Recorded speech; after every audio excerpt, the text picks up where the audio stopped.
So last time we were looking at the subdivision of the heart in terms of pumps. So the right side of the heart, which acts as a separate pump as the left side, pumps the blood into the pulmonary trunk, which is this, that delivers the blood into the lungs so that this blood, which is deoxygenated or it doesn't have as much oxygen, gets rid of the CO2 in here and then picks up oxygen in the lungs, and then the blood returns into the left side of the heart, which acts, again, it's a separate pump that now, since it has oxygenated blood, and that blood is good for the cells of the body because it has oxygen, then the blood will go into the body by this big artery, the largest artery in our body, which is the aorta. So right side pumps the blood into the lungs, then the left side into the rest of the body. So in terms of distance, of course, this blood has to travel longer distance than this, and then the muscle of the heart, which is cardiac muscle, pumps the blood into these different arteries, but this side works harder, the left than the right, because this one has to pump the blood into a greater distance than this. So then we have a division of where the blood will go, and we call it circuits. So we have a pulmonary circuit and a systemic circuit. So the right side of the heart pumps the blood into the pulmonary circuit. Pulmon means lung in Latin. And then the systemic circuit basically will be made by a different set of blood vessels that brings the blood from the left side of the heart into the body, full of oxygen, this blood. And this circuit has different pressures. This one, it's a low pressure circuit. This is a high pressure circuit. Blood vessels have a resistance. They have a wall. So if you make a section, they have a wall, which will be this. Inside the wall, there is the lumen, the opening where the blood travels. And this wall can be tight, increasing the resistance, or can be a little bit loose. So in this case, the blood vessels in the lung, they don't have as much resistance, so that makes it a low pressure circuit, while this one makes it a high pressure circuit because the blood vessels are a little bit more contracted. They have more resistance. So this is how we have then the circulation of blood through, first, the pulmonary circuit. And both circuits are connected in a way. So this is the right atrium in the upper part of the right side of the heart. This right atrium receives blood from the systemic circuit, receives blood from the superior and inferior vena cava. And this right atrium pumps the blood into the left atrium, into the right ventricle. And the right ventricle pumps the blood into the pulmonary trunk, which is a blood vessel that will bifurcate or split into the right and left pulmonary arteries. And these pulmonary arteries become smaller and smaller. They give branches, and they form the capillaries in the lung that we call pulmonary capillaries. So it is in these pulmonary capillaries where we have the gas exchange. CO2 goes out of the body, oxygen comes in. So this is where we oxygenate our blood. We exhale CO2, we inhale oxygen. And then once the blood is oxygenated, the blood is collected into pulmonary veins, and these pulmonary veins return the blood into the left side of the heart, the upper side, the upper chamber, which is the left atrium. And this left atrium will pump the blood into the left ventricle, which is going to pump the blood into the rest of the body using the branches of this main artery that is called the aorta. And then the aorta will have several branches that forms capillaries in the tissues of our body, and this will form part of the systemic circuit. So both are linked, both circuits. So here is then both circuits combined. Right side, right upper side, right atrium receives the oxygenated blood from superior and inferior vena cava. They pass the blood into the right ventricle. The right ventricle pumps the blood into the pulmonary trunk. The pulmonary trunk oxygenates the blood. The capillaries in the lungs oxygenate the blood. And then the blood returns into the left atrium. And then the left atrium pumps the blood into the left ventricle. And then into the aorta, goes into the systemic circuit, capillaries, and then returns back into the right atrium. Circuit always circles around, where it ends where it starts. That's why it's a circle, it's a circuit. And then the heart itself, as it's pumping a lot, and it's located in a confined space, very tiny space in between the lungs and between the sternum and the trachea, and also behind the vertebrae. Well, it's easily for the heart to contact other organs around, and it's easy for the heart to get damaged. So it needs to be protected by two membranes that we call the pericardial membranes. The internal pericardial membrane, the one that gets in contact directly with the heart, will be the visceral pericardium, and the one outside will be the parietal pericardium. So this is the visceral, and this is the parietal. And there is a space in between that is called the pericardial cavity, where we have a serous fluid that is called the pericardial fluid. This pericardial fluid helps to cushion the heart as it is touching the internal thoracic cavity, preventing it from damaging. So that's the purpose of these pericardial membranes, to protect and cushion the heart. Sometimes this pericardium can become infected with viruses or bacteria, and then these membranes become inflamed, and then the fluid, it doesn't circulate as much, so we're supposed to produce the fluid and absorb it, and then that fluid gets accumulated, and so much gets accumulated that the heart will stop beating. This is called cardiac tamponade. And then you cannot listen to the heart sounds as normally you will, because of this fluid interferes with the transferring of the sound. And that can create a big problem. So here is the pericardial layers. So if you just make an open heart surgery, you can see that the heart is protected by these pericardial membranes. You don't see these chambers directly. So you have to open up in here and see what's going on with the heart inside. So then if you magnify one of these pieces in here, which will be this is what you will see. So this part, these collagen fibers that surround these pericardial membranes, is called the fibrous pericardium. And then in here, we have the visceral pericardium, then the parietal, and this will be the pericardial cavity filled with pericardial fluid. And then if you make a section of the heart like this, frontal section, you will be able to see the wall of the heart, the muscle of the heart, surrounded by the endocardium, which is the internal layer of the heart, and then the epicardium, which will be the pericardial membranes. So the myocardium, which is the muscle of the heart, will be sandwiched by the endocardium and the epicardium. Epi means above.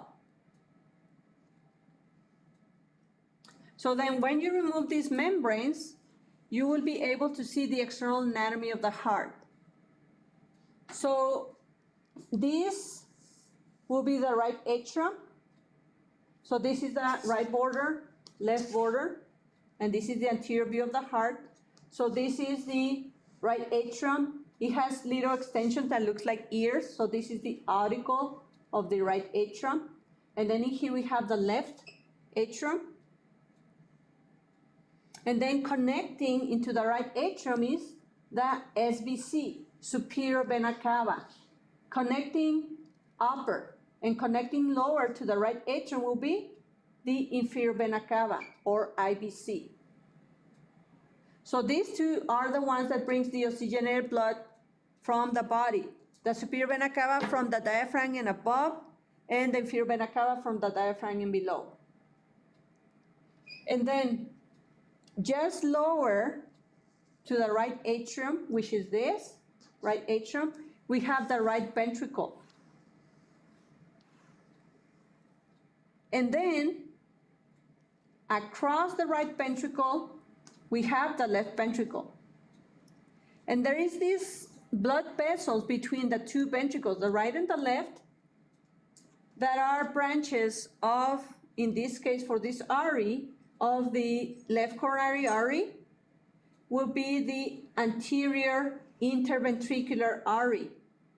Why is it called anterior interventricular? Anterior because it's in the front, interventricular because inter means between. Between what? Between the ventricles.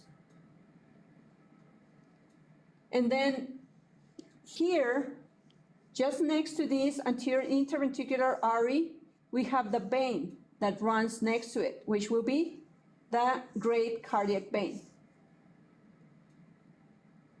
And then this left coronary artery, which is located in this region, which is called the coronary sulcus, atrioventricular sulcus, it goes into the left side and then goes posteriorly, like making a turn. This is called circumflex. Circumflex, like circumference. It goes around. So the circumflex is a branch of the left coronary artery, same as the anterior interventricular sulcus. Artery in the anterior interventricular sulcus, which is a space between the two ventricles. And then here, in this right side of the atrioventricular sulcus, which is an indentation between the atria and the ventricles, we have the right coronary artery.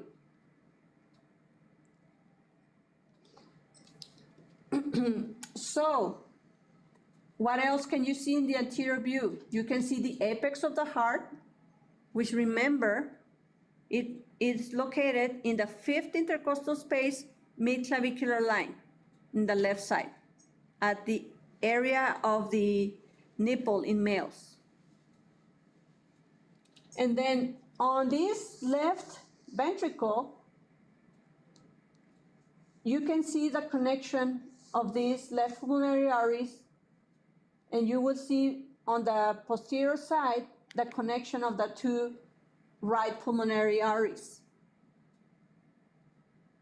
And then exiting from the right ventricle will be the pulmonary trunk that splits into the right and left pulmonary arteries. And then exiting from the left ventricle will be the ascending aorta. The ascending aorta gives these two branches first, which will be the left and the right coronary arteries. So, a characteristic of this anterior view is that you see a lot of the right ventricle and a lot of the right atrium and very little of the left atrium and very little of the left ventricle. It's because the heart don't think that it's perfectly anterior like this. It's a little bit rotated. It's tilted towards the left. So that's why you can see more of the right side of the heart in the anterior view than the left. So then in the posterior view, can you see more of the left side or the right side? More of the left, exactly, because of that tilt. So then this one, The left atrium is located or seen more posteriorly than anteriorly. And in people who have hypertension, and then sometimes the blood goes back up into the left atrium, that enlarges the left atrium, that compresses the esophagus, which is the tube that brings the food from the stomach, from the mouth into the stomach, and that makes the person to have something that's called dysphagia, in which the person cannot eat really well. He cannot swallow, because this one compresses the tube that brings the food into the stomach. Not so many people tell you that, well, instructors, or it's not easily said in the textbooks, but it's something that happens. And this is just the specimen showing you the previous structures in the heart. So here is then the posterior view of the heart. So again, you can see more of the left side, which is this, than the right. So this is the left ventricle, this is the right left atrium, this is the left pulmonary veins, these are the right pulmonary veins that brings oxygenated blood from the heart into the left atrium. And then here's the right atrium with the connections to the inferior vena cava, superior vena cava, and the coronary sinus. This coronary sinus basically brings back the CO2-rich blood into the right atrium. This CO2-rich blood comes from the heart itself. And then a branch of the right coronary artery, which is this, seen posteriorly, is the posterior interventricular artery in the posterior interventricular sulcus. And then the great cardiac vein drains the blood into this coronary sinus, and the small and the middle cardiac vein drains the same in this coronary sinus, which drains the blood into this right atrium. And then here we have the branches of the pulmonary trunk, the left pulmonary and the right pulmonary artery. And here we have the superior vena cava. And this part of the aorta is called the arch, because it looks like an arch. Any questions of the external anatomy?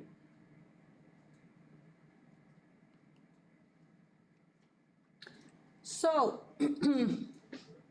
difference between right and left ventricle. Right ventricle is wider than the left, and the walls are thinner. This is the right wall, and this is the left wall. Why? Because this one has to pump the blood into a lesser distance than this. It's like when you work out. If you work out more the right side than the left, this one is going to be bulkier than this.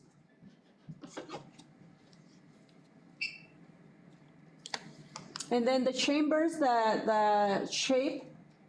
So this is crescent shape. It looks like a moon in crescent. And this one is circular, the one in the left.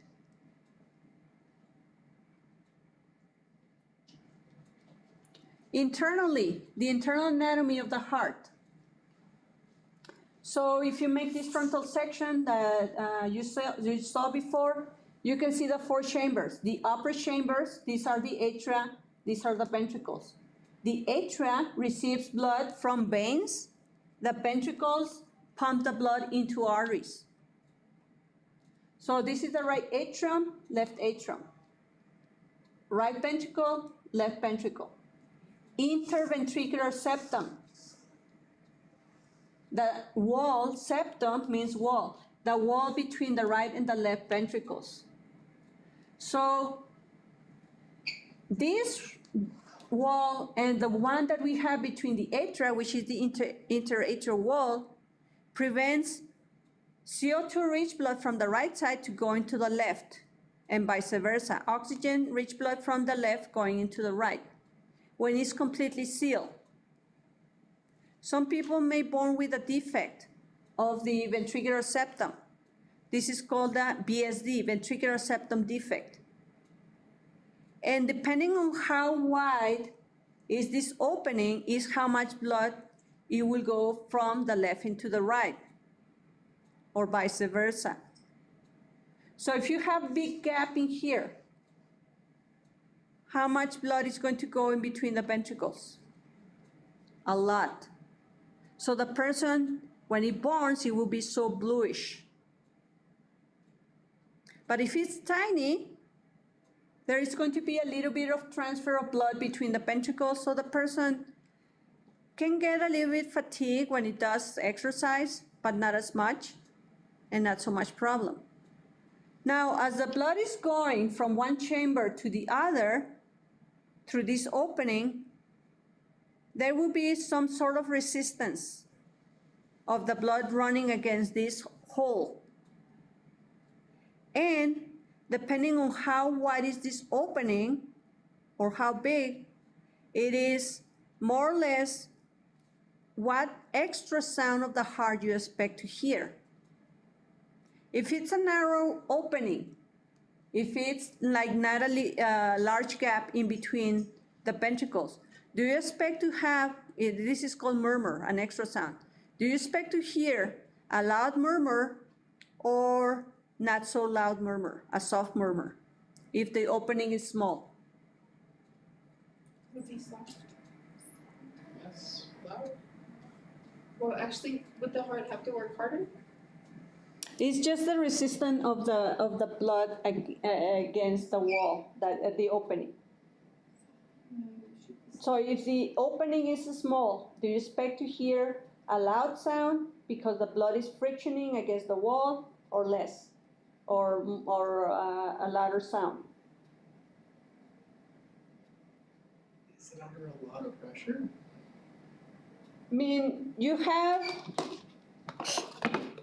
here more pressure than here regularly.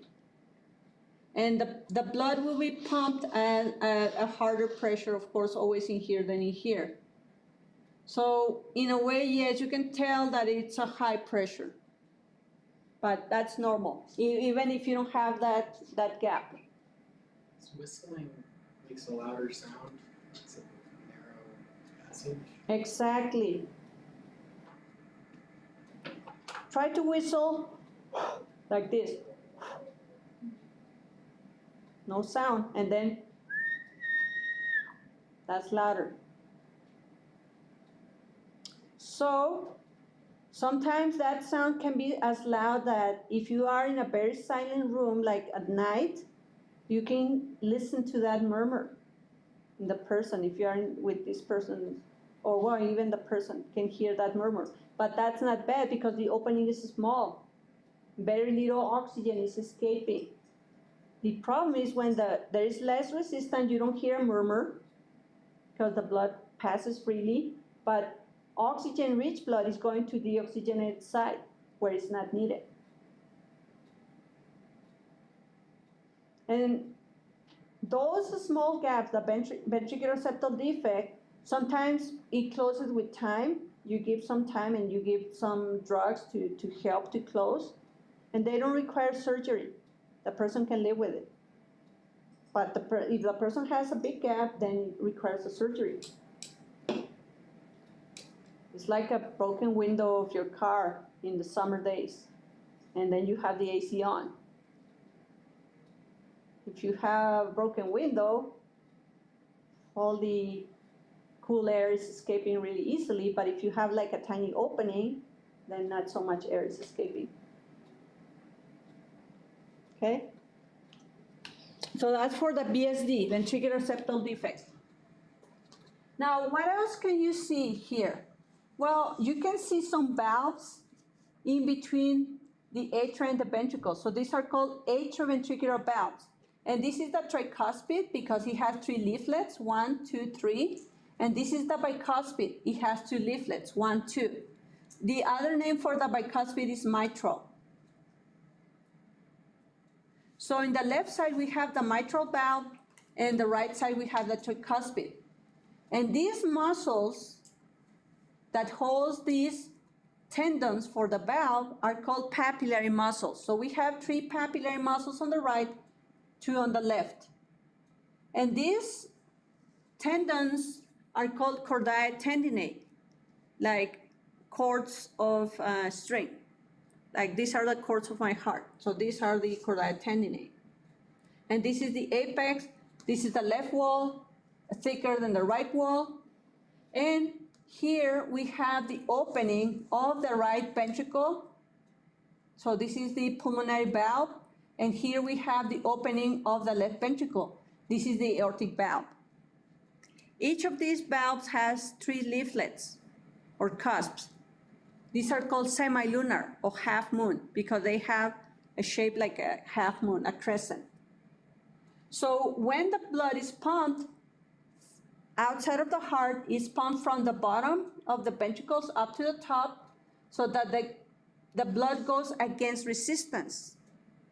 It's going up, and then by gravity it tends to go back, and then these half moon shape valves, they catch by gravity the blood that is coming like this. It catches it in a space that looks like a half moon, and then it closes. That's the purpose of having this shape. And in each of these, we have 3 cusps. So these are the 3 leaflets of the pulmonary, and then here we have 3 leaflets for the aortic valve. Some people may be born with 2 leaflets, especially for the aortic valve, and they will have problems of ejecting the blood from the left ventricle because the valve will be narrower. It will be less flexible. This is called aortic stenosis. And that's not the only cause of stenosis or narrowing. As we age, we deposit calcium, especially in the left side of the heart, which is kind of working harder than the right. So this calcification of the aortic valve prevents the aorta to open so much, the person receives less blood in the aorta, and one of the signs and symptoms is less delivery of blood into the brain tissue, and then the person starts fainting.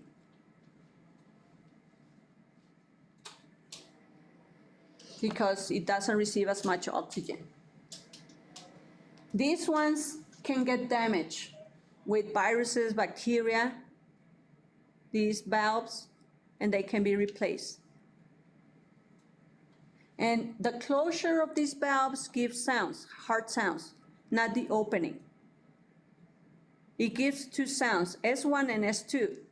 When this one closes, it gives you the louder sound of the heart, the rub. And then when this one closes, it gives you the dub, lub, dub, lub, dub, lub, dub. So this one gives you the first heart sound, this one will be the second, S1 and S2. And this is the internal view of the heart with the different parts that we saw. And this is the superior view of all the valves. So this will be the atrioventricular valves. This is the tricuspid. It's on the right side. It has 3 leaflets or cusps, 1, 2, 3. This is the mitral. It's in the left. It has 2 leaflets, 1 and 2. And these are anchored to this fibrous skeleton of the heart. And then here we have the semilunars. So this is the aortic valve. It has 3 leaflets. And this is the pulmonary valve. It has 3 leaflets. So this is the pulmonary valve closed, and this is open.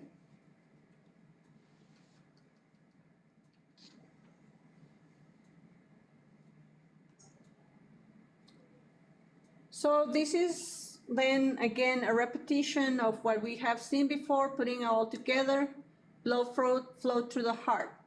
So first, superior inferior vena cava brings the blood into the right ventricle, then the blood passes through the tricuspid into the, superior and inferior vena cava, start over again. Superior and inferior vena cava brings the blood into the right atrium, the blood passes into this tricuspid valve into the right ventricle. The right ventricle pumps the blood through this pulmonic valve, semilunar, into the pulmonary trunk. The pulmonary trunk delivers the blood into the into the lungs so that the blood can be oxygenated. And then once oxygenated, the blood returns into the left ventricle with the pulmonary veins, the 4 pulmonary veins, 2 on the left, 2 on the right. And then the blood passes through this mitral or bicuspid valve into the left ventricle. And then the blood is pumped from the left ventricle into the aorta, passing first through this aortic valve, semilunar. And then the blood reaches all the rest of the body and then returns back into this systemic circuit in the right atrium.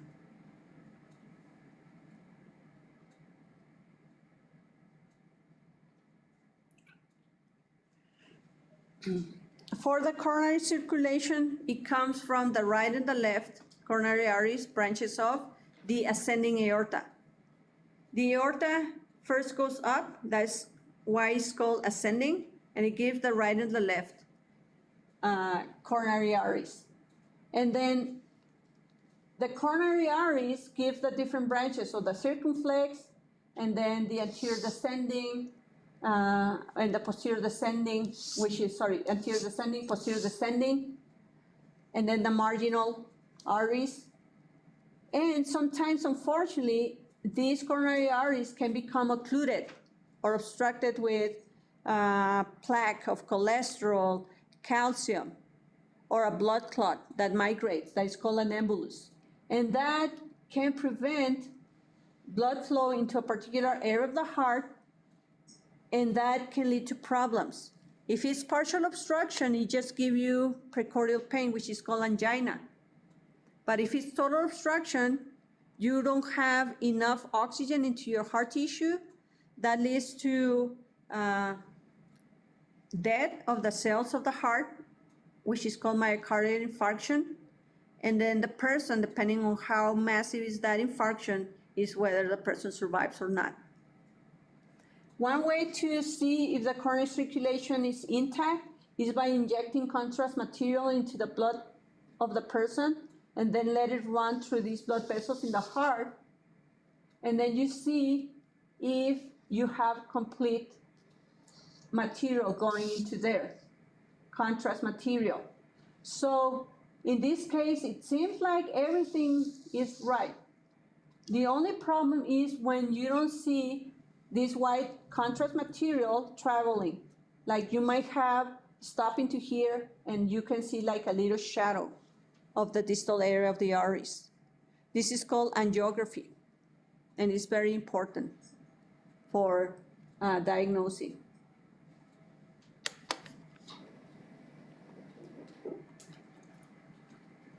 So here is the coronary circulation then.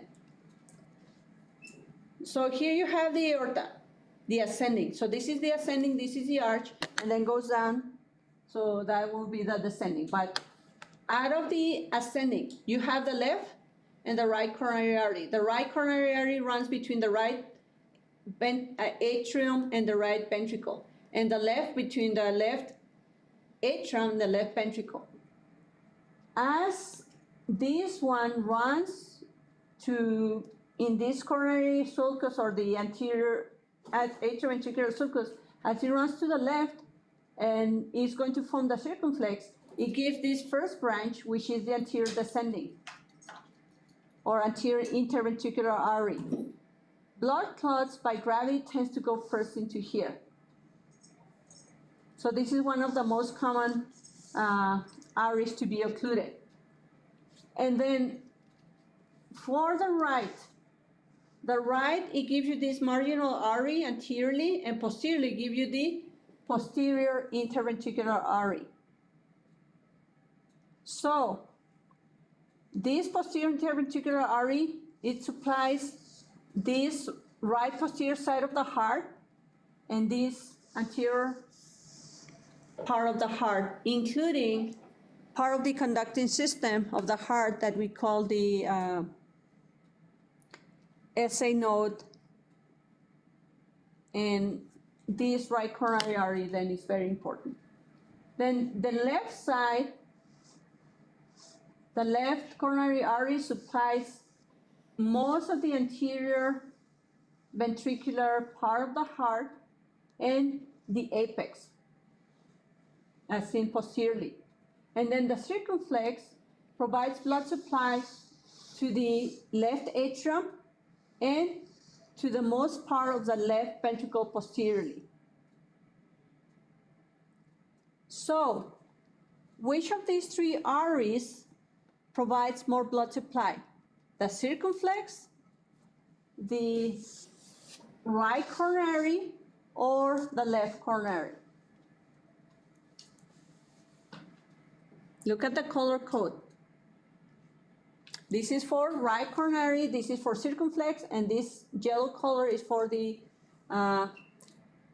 left coronary with the anterior interventricular. The right. So then once you distribute the blood throughout the heart, you have to return it into the coronary sinus, which is this, in the posterior view. This is the anterior view, this is the posterior view. And then the blood from the right atrium, anterior view, and posterior view, and the right ventricle, both views, is returned by the small cardiac vein, which will be this. And sorry, this one in here. So this small cardiac vein receives the blood from all this area. And then the middle cardiac vein, which is this one that runs together posteriorly with the posterior interventricular artery, receives this blood supply from the posterior part of the heart. And then the greater cardiac vein, which is this large vein that runs with the anterior interventricular artery, receives the blood supply from left and atrium, left ventricle, as you can see here. And then everything goes into this dilation, which is formed by middle cardiac, great cardiac vein, and small cardiac vein, which is the coronary sinus. And then into the right atrium, together with superior and inferior vena cava. Questions about anatomy of the heart.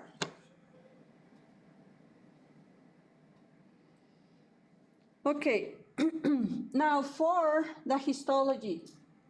So the cardiac muscle, which is the myocardium, is made out of short cells that branches, cylindrical cells that has only one nucleus per cell. So it's uninuclear cells, short branch, cylindrical, and they have striations. So this is striated involuntary muscle.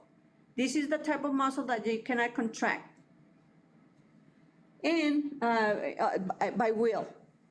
And then these striations can be seen under the microscope, which is here, but then you can see some connections that are called intercalated discs that are connections in between cells that are very strong. And that's very characteristic of the heart that distinguish it from a skeletal muscle, which is also striated. You have in both banding pattern, but this one has once in a while in between these cells intercalated discs. And the intercalated discs have several functions, including keeping the cells together during forceful contraction.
So there are some of these functions of the intercalated disc.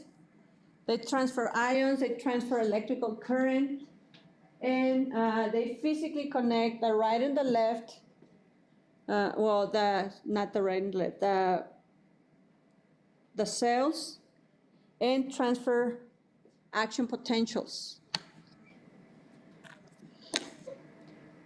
The heart is the most powerful muscle that we have in our body, and it contracts so strongly that if we didn't have these intercalated connections, intercalated disc, the muscle cells will tear apart. It's like if you try to separate the hands of someone, and then the person has the hands like this, well, you can pull them apart really easily. But if you do this, they're not easily separated because you have more surface area for connection. So then we have gap junctions or little windows through which you can transfer all of these items. Now, another characteristic of the heart is because since it's very active, it works 24/7, it has a lot of blood supply. And also, it produces a lot of energy, so it has to have a lot of mitochondria. Plus, it has glycogen that gives the glucose to generate this energy.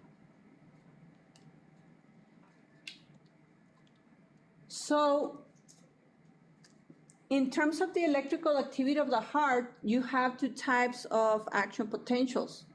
You have the action potential at the pacemaker of the heart, which is part of the conducting system, the one that makes the heart to beat on its own. The heart doesn't need the nervous system to beat on its own.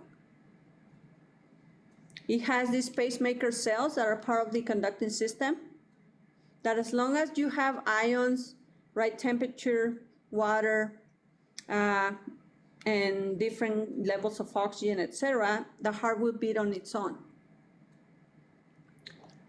So this is the plasma membrane of one of these cells of this pacemaker of the heart. And in this plasma membrane, you have these channels. So we have calcium channels, we have potassium channels that are voltage gated. So these are the gates.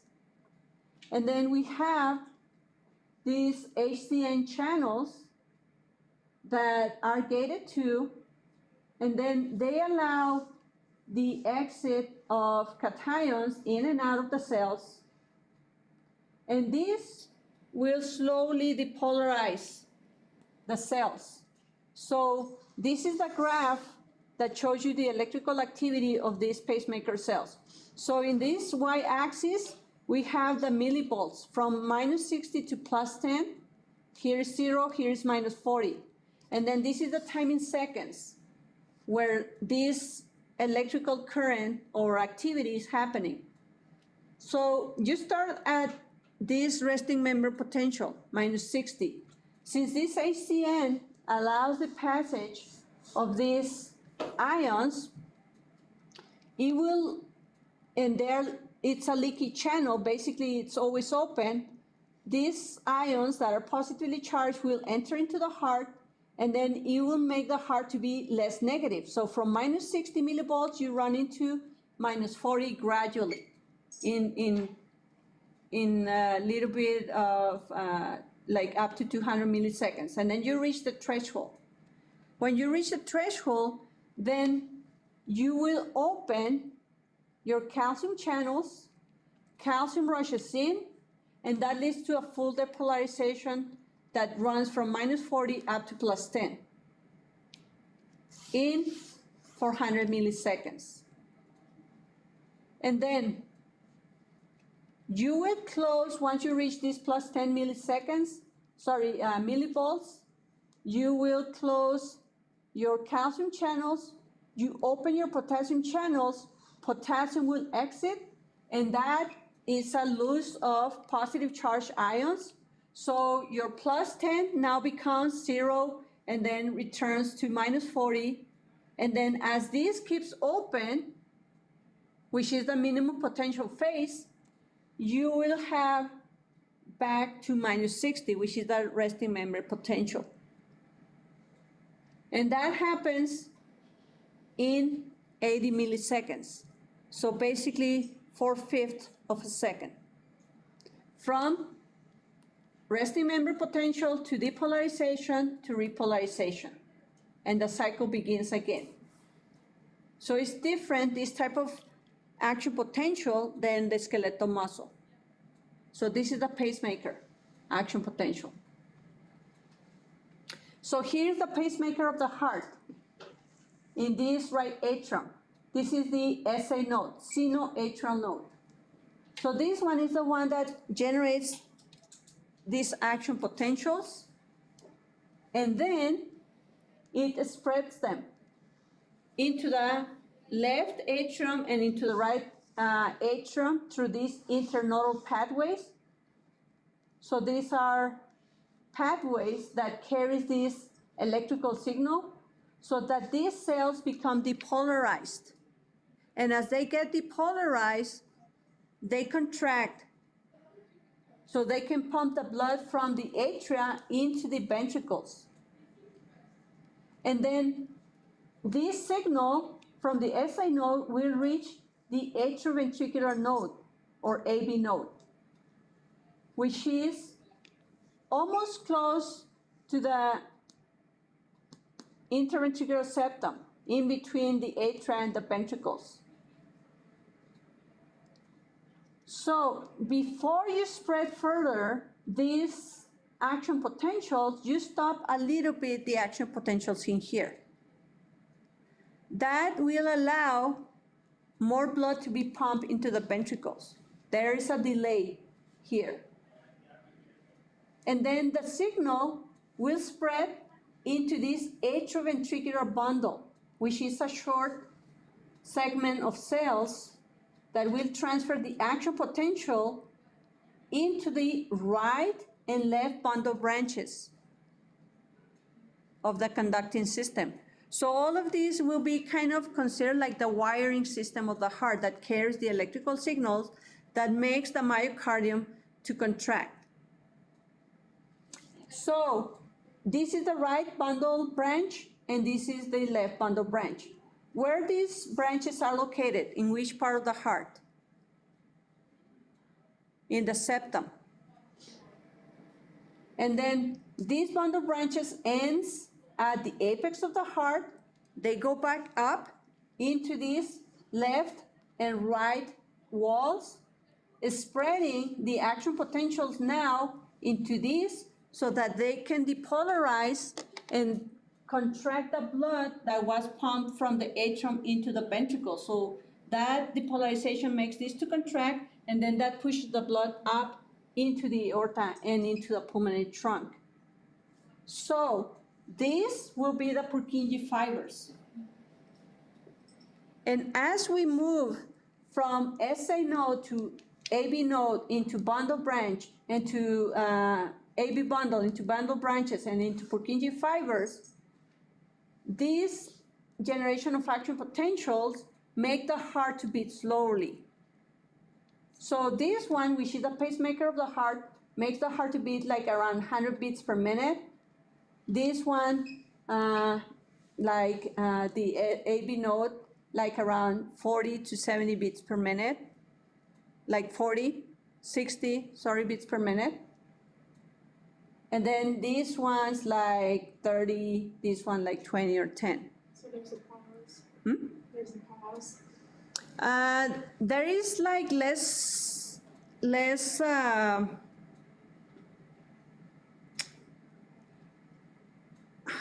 porosity of the cells, so they receive less ions, so they are not as efficient as the first ones.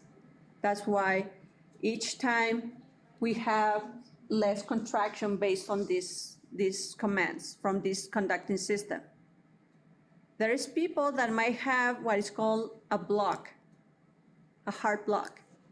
And depending on where this block is happening is what can be the consequences. Like if they have an SA node block, then this one start taking over, making the heart contract, But this one that make the heart to contract 100 beats per minute, that's normal, but if this one takes over, this one will make the heart to beat like 40 beats per minute. And 40 beats per minute is not very good for our body. It's very few beats. So then the person will faint, and then they have to put an artificial pacemaker. Why does a defibrillator work? That's an arrhythmia. That's when different parts of the heart beats at different times, so you have to synchronize them. So part of why the heart contracts as a unison or a synchronous manner is because we have this intercalated disc with these gap junctions that helps to transfer equal amount of calcium among all the cells so that they contract all at once. So with arrhythmias, that doesn't happen, and then you try to synchronize, like you reset the heart with this shock so that all have the same level of electrical current. So you try to revert that. And not all the arrhythmias work with that, but the ones that work with that, that's the purpose. So then this conducting system is what makes the heart contract. So this one, again, makes our heart contract 100 beats per minute. What is the average rate if you know about our heartbeats per minute? How many do we have as adults?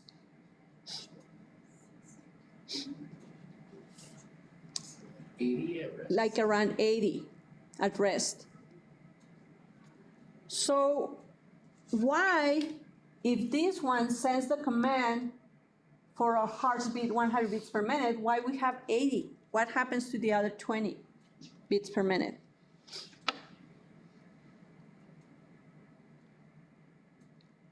They get lost through the process of like pumping from bottom back to up. That's a good idea, but it's not. But it's kind of good. Like, well, maybe 20 beats per minute are lost through this passing of the action potentials. No. Actually, that's when the ANS comes in. Like the vagus nerve, cranial nerve number 10, that one influences this, so it lowers the heart rate from 100 to 80. Is the parasympathetic system. Would it do the opposite too? That's the sympathetic system. The sympathetic system increases the heart rate, while this one decreases the heart rate, the vagus nerve. With few exceptions, guys, in small species, animals, they have a high heart rate. Like snakes, turtles, they have a low heart rate, right? But most of the small species like rats, raccoons, rabbits, cats, dogs, they have a high heart rate in comparison to humans. What does that to them, because they have a higher rate than humans, it makes them to live less longer than we. We have a finite number of heart rates that we can have per life. So someone who is very stressed, who has higher heart rate, is most likely to die younger. Of course, we're not talking about accidents or things like that, than someone who is a calm person. That's the reason why I said, don't stress me. I want to live longer.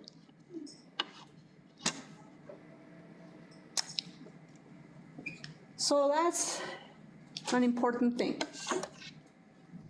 So then, the pacemaker, the conducting system, have these type of action potentials. Now, the heart muscle, this muscle has these different type of action potentials. So we have in the membrane of the myocardium of the heart muscle cells, these voltage-gated sodium channels, calcium channels, and potassium channels. In the heart muscle, this is the resting member potential, minus 65 millivolts.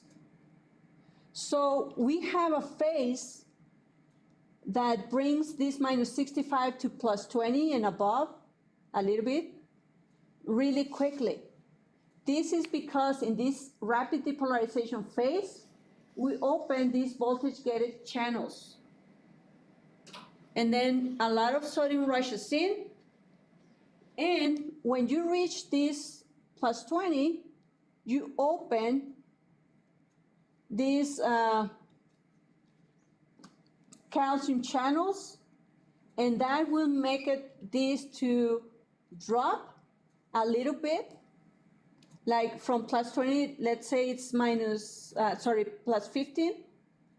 So you open a few potassium channels, that leads to initial repolarization phase, and then you open these calcium channels, which brings calcium from the outside of the cells, which will be here above, but also you open calcium channels from your sarcoplasmic reticulum that brings additional calcium from the inside of the cells, and then you reach a plateau. So you keep it there for a while, like up to 200 milliseconds in plus 15, because you open the calcium channels. So this is the plateau phase. And then you close these channels. So you close the calcium, the calcium channels, and then you have the rapid repolarization phase after 200 milliseconds, and then you back to minus 85. Sorry, I said minus 65. This is minus 85. And during this period between 0 milliseconds and 200 milliseconds, you have a refractory period. So you cannot make the heart to beat again. Just like as the skeletal muscle, it has this refractory period, because that's where you have opening of these channels that allows escaping of positive charges. So no more depolarization can take place in here. So again, you have a rapid repolarization when you open these channels, the sodium channels, you reach plus 20, then you open some of these potassium channels, you have an initial repolarization, and then you open your calcium channels, you have a plateau at plus 15, then you close your calcium channels. Here, you open all your potassium channels, and then you have a repolarization phase that brings you back to minus 85 in 300 milliseconds. Dr. Villanueva, if the refractory period is like shorter or longer than the norm, what is indicative of that? That can be part of this blocking system. Like the action potential don't flow as good as they're supposed to.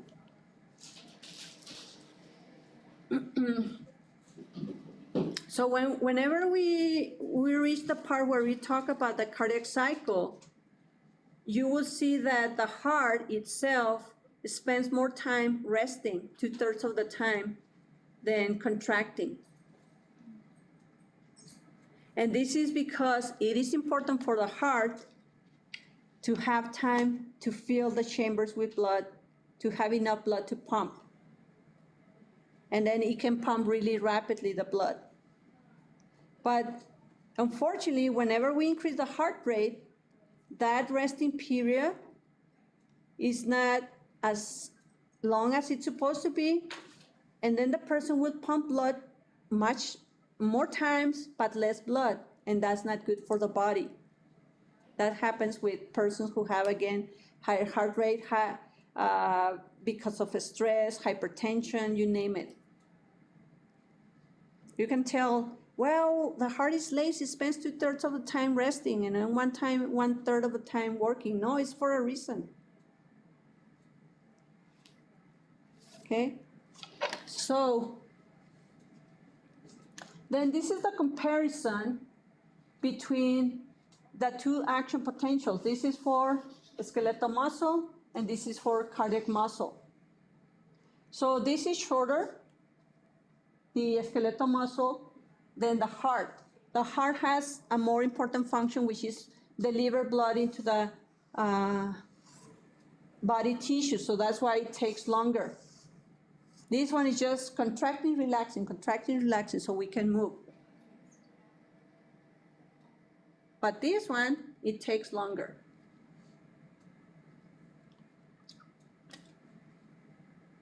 And then there are pressure changes and changes in blood flow in the heart and function of the valves as the cardiac cycle happens.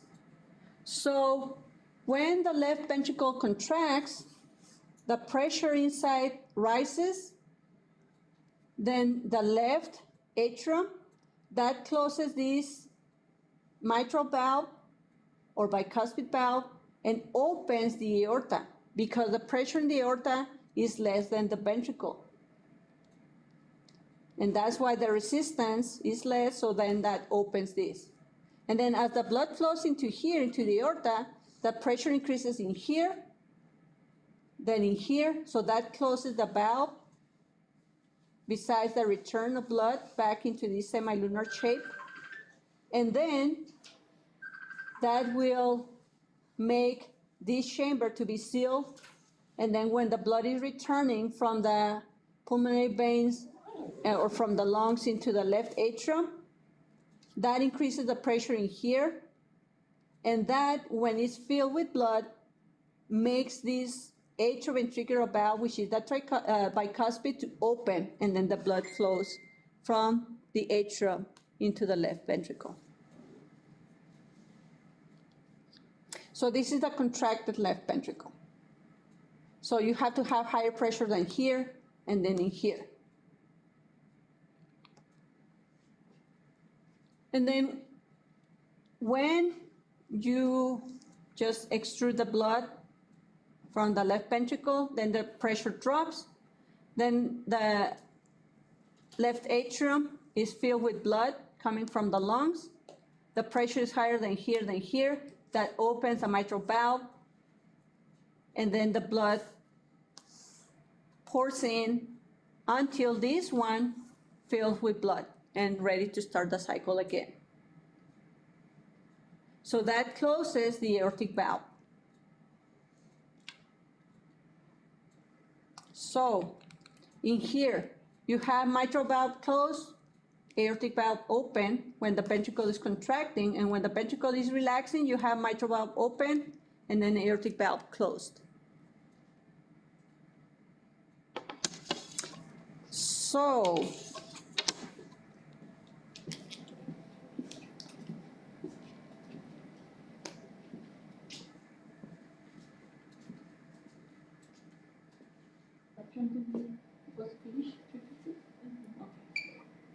we have cardiac cycle, has two phases. Half time. We have systole or contraction, and then we have diastole or relaxation.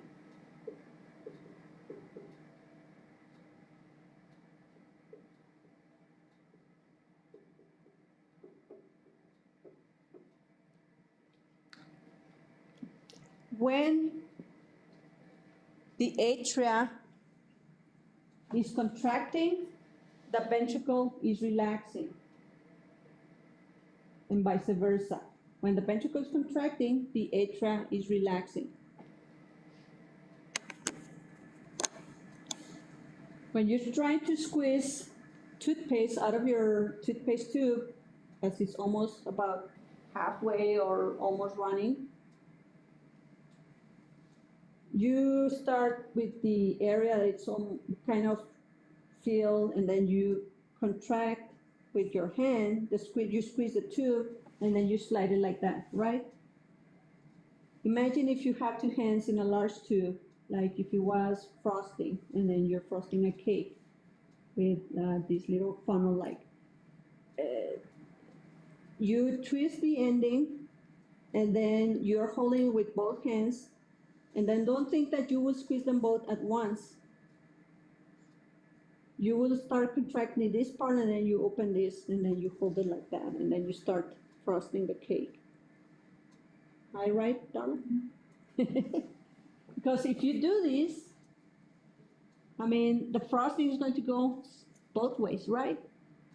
So then, in order for the right or the left atrium to receive blood, they have to be relaxed.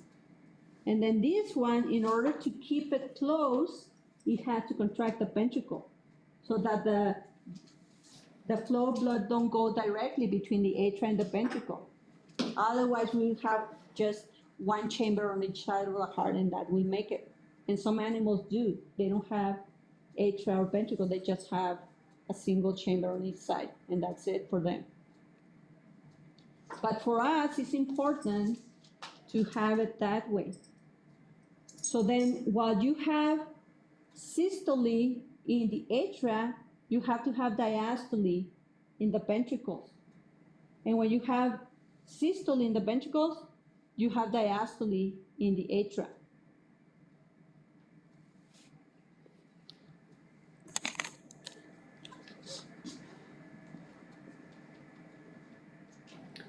So then the heart sounds. So the heart sounds are sounds produced by the closure of the atrioventricular and the semilunar valves and can be best heard in specific regions in the anterior thoracic wall. So we have the aortic valve area, which is in the first, second intercostal space, right peristernal border. So this is the sternum, this is the peristernal border. And then this can be heard as well in this area. In the area that is very close to this third intercostal space, but almost in the upper part of the body of the sternum. So now, because we have bone in here, that's where we have the actual aortic valve, is faint the sound that you can hear. So it's better where you don't have bone, in this second intercostal space, right peristernal border. And then for the tricuspid valve will be the fifth intercostal space, left external border. Now, across this second intercostal space, but in the left border, we have the pulmonary valve area where you can hear it the best. And then the mitral will be fifth intercostal space, mid-clavicular line at the area of the nipple in males. Of course, in females, adult females, you have to lift the breast and then hear it as high that you can get into wherever is the limit there. Now, then these two, since are the atrioventricular, the aortic and the pulmonary valve, can be heard in S2. So this will be the dub sound. And they are less louder than these two, which are the tricuspid and the mitral, the atrioventricular, which gives you the louder sound, which is S1.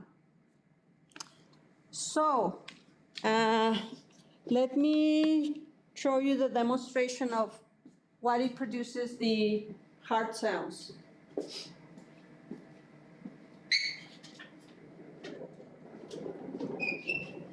And don't get scared.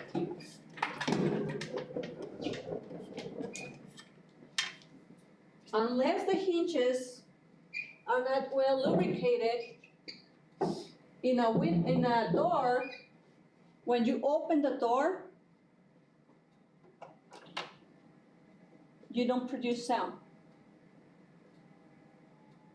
Okay, so I'm opening the door, I don't produce sound. So when you're opening the atrioventricular or the semilunar, you don't produce sound. Opening of the valves don't produce the heart sounds. But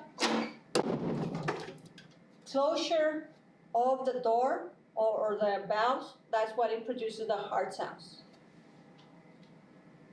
since the atrioventricular are larger and they open first than the semilunars, they produce a louder sound.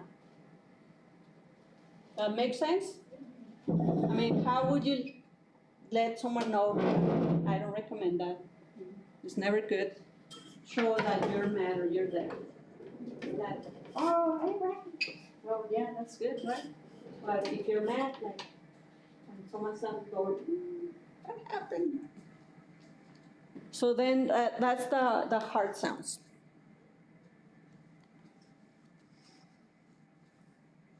And this is the events. So ventricular filling phase during ventricular diastole, and then isovolumetric contraction phase when both ventricles are contracting. You don't change the volume because you're not ejecting any blood in these semilunars. And that's when atrial diastole begins, when these ones contract. So we will talk about more details from this next time. Any questions?